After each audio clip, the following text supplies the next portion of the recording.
Assalamualaikum, this is Farah and today we're gonna do get ready with me. So this is me with bare face. I actually already put the moisturizer, which is I'm using right now, the Nivea cream. I'm not sure if this is a mirror, no? Mirror ata to.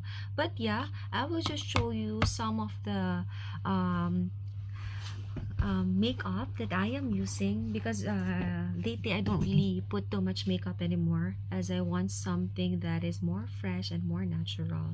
But I got this when I was in the Philippines sa Watsons po, no? All Day No Sebum Blur Powder, Doctor Sensitive. So ano siya, pag pakita ko sa inyo ha, very ano lang siya, pulbo lang talaga siya. Ganito ko na ha, tapin na natin siya. Yan po siya. Pulbo lang talaga siya. So, ito yung ginagamit ko like every day para hindi tayo mag-oily kasi syempre naka-moisturizer tayo. And I'm always sharing with everybody na yung mukha ko po is combination which is oily and sometimes dry. So, I'm just using this. Actually, wala naman makeup. Ayan, gagawin natin siya. And, yan. Ano yung difference? Ano yung meron? Yung wala. Makita kasi yung mukha ko wala akong ano eh. Pulbo. Ayan, pulbo lang ha. Parang aking noo.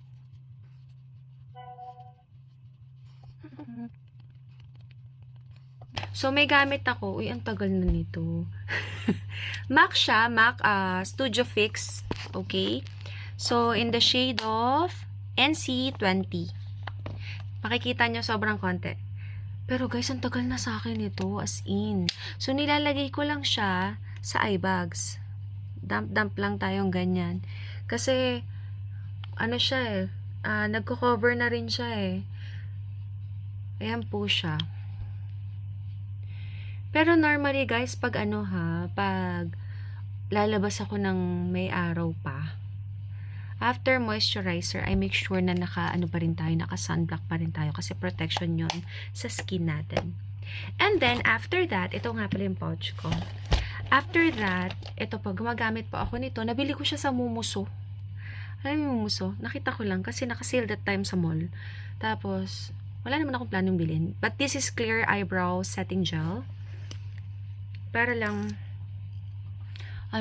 so ginaganyan ko muna siya para aangat siya. And, looking more makapal siya. 'Di ba? Both sides. Alam niyo, ang gusto ko ang kilay, yung kay Andrea Brillantes. Ang ganda ng kilay ng batang yun, no? Gandang-ganda ako sa mukha niya. Mashallah. Okay. So, yan lang siya. Matutuyo lang siya. Tapos, hindi naman siya OA sa tigas. So, kaya, ano pa rin, komportable pa rin siya sa mukha. Ayoko kasi yung nararamdaman ko parang may makeup yung mukha ko. So, ayoko ng ganon. And, for my blush, I'm using this one from Topshop. So, ang shade niya is, parang wala nakasulat dito. Heads Up. I'm not even sure kung may Topshop pa. Dalawa yung yung isa, Diego de la Palma. Bigay nung aking good friend. And till now, nasa akin pa. Actually, binigay niya sa akin yung 2 to 3 years ago. Tama ba? Pero kakabukas ko lang parang 2 months ago. Kasi pag hindi ka na masyadong makeup, tingnan yung tagal na nito. Hanggang ngayon, hindi ko pa na uubos. Para magkakulay lang tayo. Hindi tayo yung parang lalabas ng super putla. So, dito lang naman ako nag-focus sa area na to kasi yun lang naman yung kita. Alright? Then, next is, gumagamit ako ng highlighter. This is also from MAC. Gift lang din sa akin with my same friend. Soft and Gentle and Mineralized Skin Finish. Okay. Yun yung peg niya. So, ang gamit ko pong brush ay ito. Saan ba galing to? Parang sa Watsons ko lang din nabili to. RT brushes. Dito lang daw. May napanood akong tutorial. Diyan lang daw. Saka dito. Ang paglagay. Kasi dati buo ganun eh. Ganun na ginagawa ko. So, halimbawa may mga vlog na kailangan nakaayos. Ito na yun. Ito na yun guys. Kasi, awan ko ba, hindi na ako talaga kagaya nung dati na parang magpa-foundation, may concealer pa. Ang dami pinapatong, pwede naman palang powder-powder lang. Ano ba? Gagastos pa ba tayo sa mga ganong bagay? Hindi na. Though, I do have one foundation which I got in the Philippines also sa Watsons. This is vegan. Asa na siya? Ayun, natabunan na siya. The brand is Kind Collective. Ito siya. Di ko matandaan. Parang nasa 2,000 something to eh. Yung shade ko dito, porcelain. So, ano siya? Dreamy Everyday Skin Tint with SPF 30. 50 ml siya. So, para nagamit ko siya 2 times pa lang. Pero yung ano niya ha, yung pag nilagay mo siya, hindi siya ano eh. Talagang full coverage siya guys. Hindi siya yung parang pag nilagay mo eh, parang BB cream lang. Full coverage siya. For me. I don't know with you guys, but yeah, for me ganun. Then, I got this mascara. Big Eyes. It's from Momosu. Same brand from earlier. So, we're gonna put dito sa taas. Para lang hindi tayo mukhang inaantok. Though, hindi naman ako mukhang aantokin kasi ang laki ng mata ko. Try natin wag mga sa pang-mascara. Pinipigil.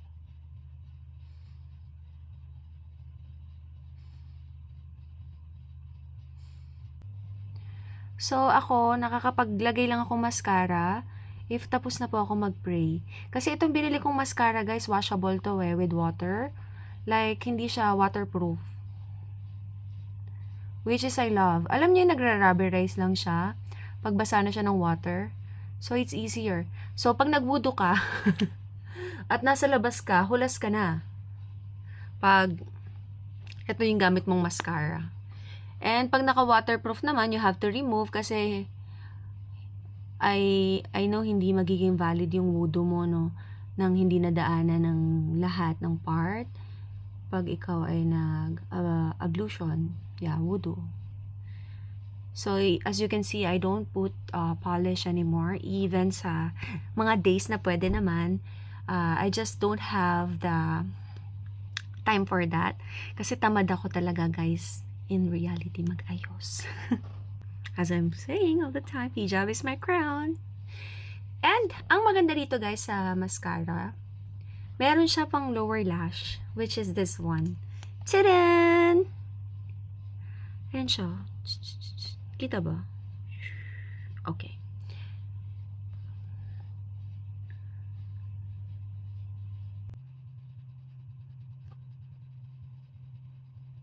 Wala, may difference. Wala siya. May isa, may isa.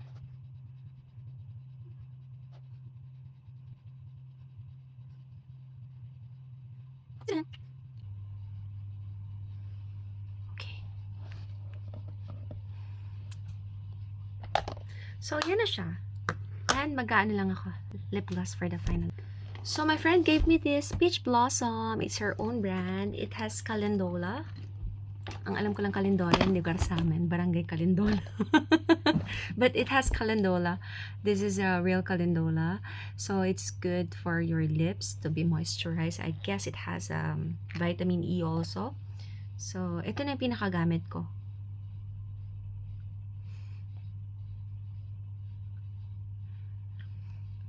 Tapos, guys, alam niyo yung amoy niya? Amoy niya yung favorite ko na car freshener na bubblegum. Uy, ano yun ha? Compliment yun. So, ito na siya. Thanks for watching. Masalam.